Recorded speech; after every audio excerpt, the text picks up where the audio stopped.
Hi, my name is Taylor Rowe-Williams. I am a sophomore here at Alabama A&M University, and my presentation is on 2% versus whole milk. Here is a brief summary on of what I'm going to be talking about throughout the presentation. I'm sorry. History, material use, subjective and objective testing, t-test and nutrition facts, objective outcome, taste and texture comparison of milk types, and reference and conclusion. Let's talk about the history a little bit about milk. Milk was a raw type of product because it came from cows. It came from cattle, it came from camels, right?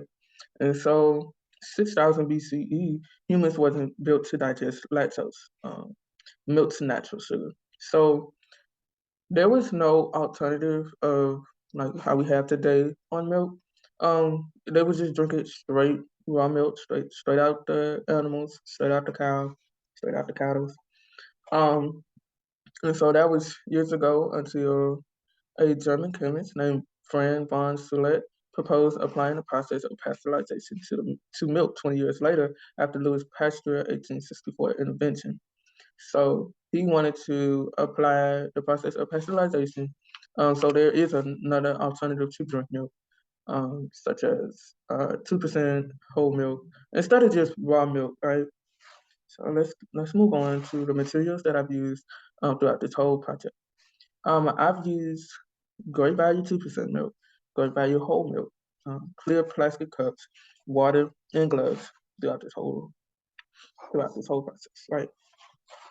So the procedure and setup is real easy. So first you want to wash your hands and sanitize your tray. Then you want to have your cups labeled 249 and 313. Then you want to have another row of cups for the water. So you're gonna have your tray set up to, on the left side, you're gonna have 249, then in the middle, you're gonna have your water cup, and then on your right side, you're gonna have 313. In that order, given that's how you're gonna present your tray, and within the samples with it.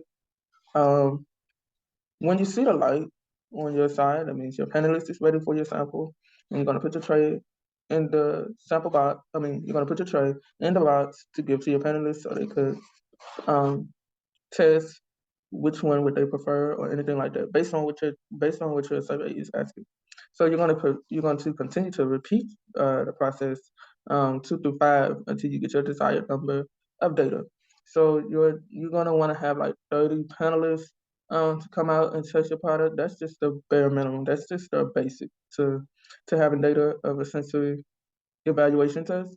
So on a subjective method. Subjective testing and why it was used for milk. Um, this part of the project of subjective testing is like what I explained throughout the procedure, um, on where it was 2 samples presented in front of someone that was given, and they test it out and do the survey that's given. I did not get many pictures on the subjective testing, but here are 2 that I was able to capture, and yeah, it was a fun process. Many of my panelists said they enjoyed it. I've had some feedback on it, but overall, it was a great process. So, objective testing equipment and why it was used for milk. So, first, on my left side at the top, we have the viscosometer Model DV2 Plus Pro. Um, that is that. I'm sorry. That equipment was used to test how thick the milk consistency was. And on my right at the top here, we have the pH Fisher Scientific Account HL60 Excel. This was to test out the levels of the milk, the pH levels of milk. And down here at the bottom was the sugar analysis, was to test the sucrose level.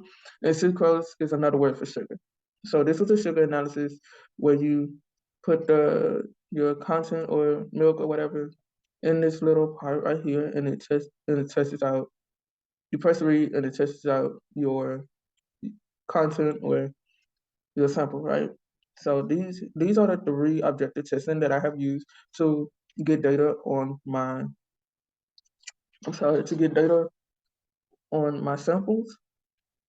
The t-testing of viscometer, viscosometer. I'm sorry, viscosometer. I'm having a little trouble saying that word. Viscosometer. I've noticed between the mean and the observation. I'm sorry. Um, The whole milk, the mean of the whole milk was 26.6, and the mean of 2% was 27.6. So one was higher than the other by the mean, and the observation was the same, which is 3. Um, for the p-value, there is no value because the p-value has to be greater than 5, so there was no value. There was no value.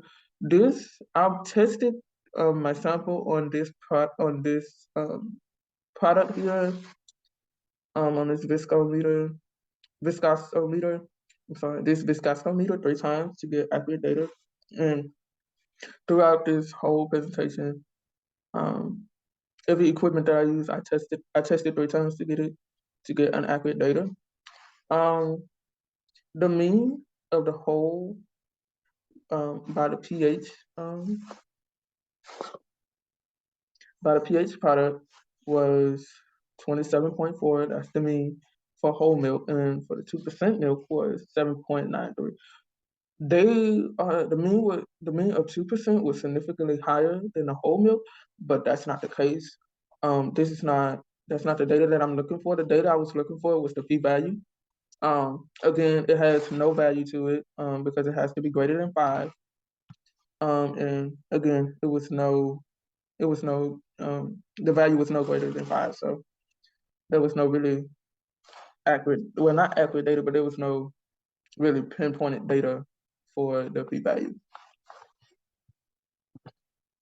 For the t-testing of the sucrose analysis, which is the sugar analysis, so this is which is amazing to me. So these two data right here are 2 different days. This is day 1 right here on my left, and this is day 2 on my right.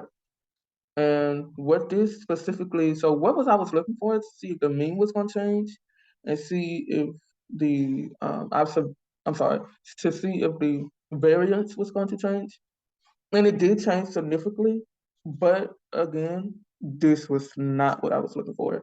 Again, with the p-value, it was no greater than 5. I mean, no greater than 0.05. Yeah. The difference, what I can tell you throughout this whole process of t-testing and sugar analysis, was that if you look right here on day 1, which is on my left side, the whole milk mean was 12, which is, yes, that's correct because when it's not correct, but it's a data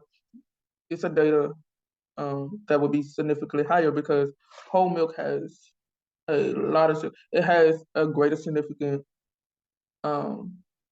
it has higher sugar than 2% milk, right? So yeah, the mean would be higher, right? So on 2%, it's lower because it has less sugar. It has less sugar in it. For day 2 on my right side here, it has 12.4, which is the same for whole milk, for both whole milks, which is what I want, right? Sure. But then on the second day, when I tested out the 2% milk on the mean, it has 12.9. And on day 1, it has 11.23. Why? I asked myself this question: why is 2% on day 2 is higher than 2% on day 1? It's because maybe the sugar analysis was testing out the lactose. I'm not pretty sure, but it was either testing for sugar or it was testing out the lactose part of the milk. But all in conclusion of this data analysis was that the p-value was no greater than 0.05. The nutrition facts, I've looked up the nutrition facts of my whole milk and my 2% milk that I brought. I've I've written, there is definitions that I've looked up. If you don't know what total fat is, trans fat, or total sugars, to kind of give you a background of what it means what it means for 2% and whole milk. Okay, so we're almost to the end of this presentation, but what I want to come and say on here is the sensitive subject test outcome. So at the end of my survey, I've noticed that 22 people prefer sample 249 instead of sample instead of sample 313 because maybe um, because one sample was probably better than the other, one probably had more taste than the other. But however, 10% of people preferred sample 313 instead of sample 249. Um, Me personally, I would prefer um, sample 249 over sample 313. That's only I'm saying that because I know which sample is which milk I use for which. Um, so I took a step further and I looked up the taste and texture comparison of milk type. And according to this article I found on Cook on Monday, which was the author believed that the content of fat um, content has marked the effect of taste and texture of milk. Whole milk is thicker and it has relatively a pleasing texture, and 2% is thinner and it feels waterier. Um, which is affected taste at all. Which is what I feel about this statement. The author is not wrong, right? So it's not wrong. They're not wrong, but that's when the objective testing comes in. That's when the viscoscometer comes in, and we'll be able to test out which one is thicker, which one is more waterier than the other. They're not wrong, but by as if someone was able to taste whole milk and 2% milk, they would say, well, whole milk has from it looks thick from the way you're pouring it or the way it comes out of the container. And 2% just look a little loose. It just look loose. It may not look waterier, but it look loose.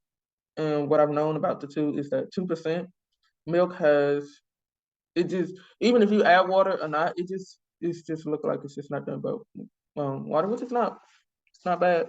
But it with 2% milk, it has less fat. It has 35% less fat than whole milk. So here's my reference. Here is my reference of where I got this statement from.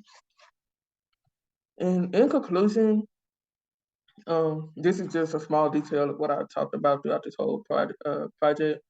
One thing I can say about this product of 2% versus whole milk, there is no outside data as far as a comparison between the two.